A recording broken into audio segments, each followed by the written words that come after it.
back for the next episode of the Lisbon Panther podcast. Today's episode is all about distance learning education at LRS Myths and Facts. Last week, we listened to a group of seniors that had a discussion about banning books. Did you agree or disagree?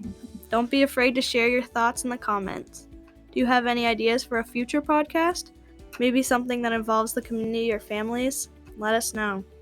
Well, I'm Kendall Clark, and I'm your guest host for today.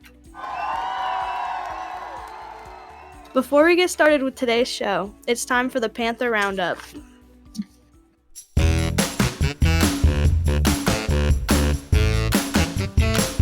What's been going on at LRS? The Panther Roundup is where we share what's going on at school and in our area. On Tuesday, March 29th, Bass students will come for a tour at LRS. We welcome Bass students and we hope you decide to go to Lisbon. We have two things happening on Friday, April 1st. One is that the 3rd and 4th graders are going for a one-day trip to Nature's Classroom in Freedom, New Hampshire. You guys remember when we did that? Yeah! What was your favorite experience? Probably my favorite experience from Nature Classroom was just meeting some of the camp counselors. They seemed like pretty chill people. The other event that is a little less exciting is that the 3rd quarter ends on Friday. Remember, if you know any local events that our listeners might be interested in, you can reply in the comments.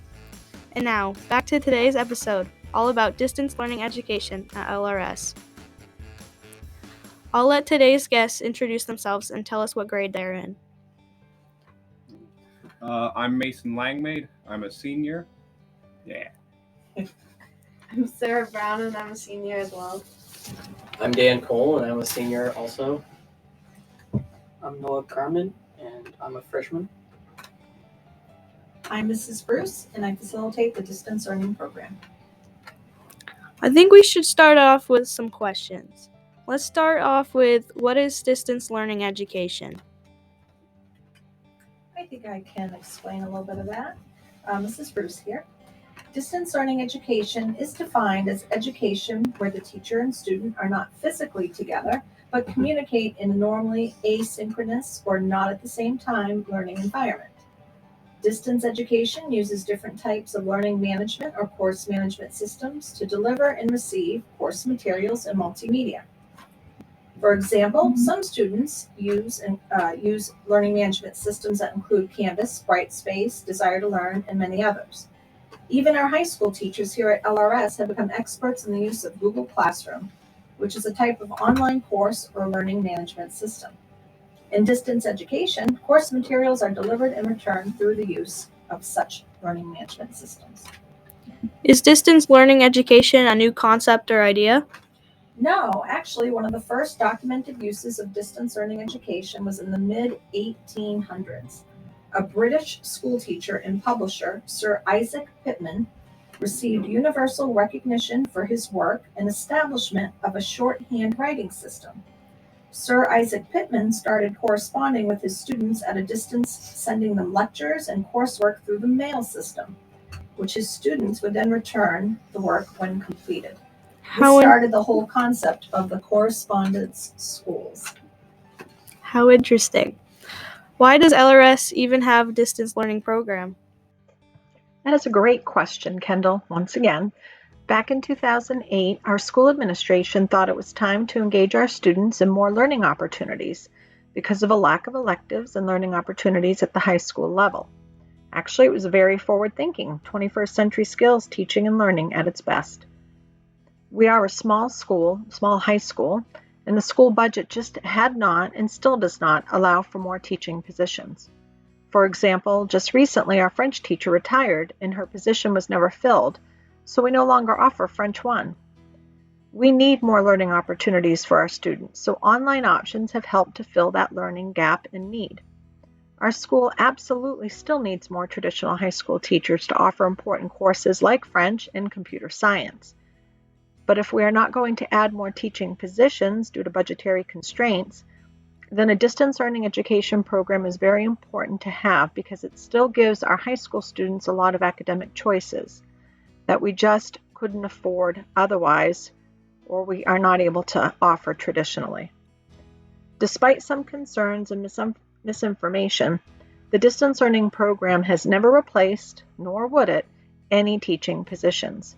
The program offers students self-directed learning opportunities, learning choices for advancement, and in addition offers the school and teachers solutions to student retention, competency recovery, and last-minute schedule changes. Before the distance learning program, students had more than met graduation requirements in the number of credits needed to graduate. So after that, students had limited quality learning options. Thinking innovatively and outside the box, the distance learning program was developed and is one of the first in the state of New Hampshire in a public high school. The program, which is facilitated by a certified educator, allows students to take courses in almost any topic or content area they desire, while building upon a global classroom. It allows for competency recovery, adult education, advancement, college credit, advanced placement, and enrichment. The program has also provided student enrichment through video conference programming, or e-field trips. Since we began offering students college-level credit online, altogether over 700 eStar and early college program college credits have been earned by our high school students. That is tremendous. Another component to our program is courseware. Yes, courseware is not always as exciting as other courses or some of our wonderful traditional classrooms, but again, it offers students more learning opportunities in areas they are interested in. Courseware is more of a blended learning environment, with a certified teacher in the classroom to assess coursework, modify coursework as needed, and to implement and facilitate project-based assignments and learning.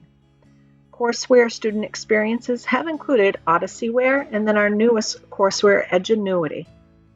All forms of distance education offer students flexibility in their schedules and build certain academic skills, which helps prepare students for the workforce in college. These skills include self-directed learning, reflection, navigation of different course management systems, improved computer skills, further understanding the use of various software and web-based applications, improved time management skills, digital communication skills, improved writing skills, adaptability, effective problem-solving skills, further developing research skills and effective collaboration, and the list goes on. So there are many, many advantages to online learning, and it is necessary that we prepare our students for college, for the workforce, with some of these skills. So I hope that answered your question. Now that we know a little bit about what online learning is, let's talk to some of our guests about what their experiences with online learning is. Mason, would you like to start off with what online courses you're taking and your impression on them? Sure. I'm taking a VHS class, video game design, and it's been pretty good so far. It's set up similarly every week, where we start with a discussion and come back to that discussion about whatever topic we're focusing on during the week. We come back to that throughout the week and see what our other classmates feel about it and how our ideas are similar or different. And along with that, we work through some Unity tutorials to help us just understand how video game development, how it comes along. And what's, I think, most interesting to me is that you get all of your work for 1 week, and then you can work through it in any order that you want. So what I usually do is I read through all of the different assignments that I have, and then I work through them sort of a little bit at a time. I end up finishing all of them on the same day because I've done some of the assignment every day of each assignment. Yeah. You mentioned discussions with other students. Are you working with other students regionally, nationally, and worldwide? I am, yeah. I think my class is based in Pennsylvania, actually, and all across the U.S. I know there's students from all across the U.S., and I think actually there's 2 or 3 from other countries as well. That's very interesting. Sarah, would you like to tell us about your experiences and what courses you're taking? Sure. So yeah, I'm taking the early college program through White Mountain Community College, and I'm taking microeconomics and business computer applications. So far, I really like both the classes. They're really easy. They use the program Canvas, which I find really easy to access and use because there's a calendar and that shows all your assignments. Mine's kind of like what Mason said. We have one discussion every week, and then which is usually due on Thursdays, and then Sunday is like where you hand in majority of all your work, and that's when that's due. So I mean, it's not like too much work, but I really like it. Yeah. Do you know anybody else that's taking the same class as you? As a matter of fact, I do. So one of the teachers here at Lisbon, Mrs. Walker, she's in the microeconomics class, and yeah, we help each other sometimes. Collaboration. Yes, collaboration. teachers. So nice. So lovely. Thank you. Daniel, you want to tell us about your experiences? Well, like Mason, I'm in VHS right now, but I'm taking a film literature course. So far, I've really been enjoying the course. It's kind of neat to be part of this program where you kind of meet people of the same type of interest, and it's basically the same type of structure as Mason's. As we have a few discussions every week, and you go back to those near the end of the week and kind of give feedback on what your other classmates are saying. I do have to do reading for my class, outside reading, which has been pretty neat to kind of have to compare books to their film counterparts. But it's also, I've personally found it more interesting to kind of see what other people have taken away from these film and book pieces that we've had to kind of look at as the program progresses. How would you compare your online class with other classes you've taken at Lisbon? I would definitely say that if I had to compare like the in-person classes to the online classes, that there is kind of thing where a lot of the classmates in my online class and me myself are a lot more focused on our work, so we don't get to talk as much like outside of interactions in actual assignments. But we still, just with those interactions and assignments, it's still kind of see to get a feeling for what people think about other people's opinions on things. And I know at the beginning of the year we had to make this social contract amongst each other, basically saying, basically kind of laying out the ground rules for how we would act in the classroom. And right now in my class, we're on a group project where I'm in a group with 3 other people. So that'll definitely give us a chance to kind of interact more as classmates and just as people. So, Thank you. Noah, do you want to tell us about your online experiences? Yeah, I did a VHS course on an introduction to programming through a software called Scratch. It was fun. The assignments were fairly easy. Actually, everything was easy in it. Most of the people in the course were from other countries, actually. The assignments were every week was built with, you had an introduction lesson about the topic that we were covering the week, whether it was a project or something of that sort. And then each week we would build up to doing a lesson, 3 different lessons.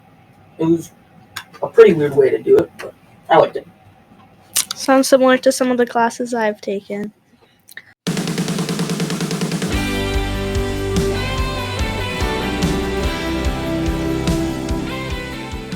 Alright, I'd like to thank everyone for being on the Panther podcast.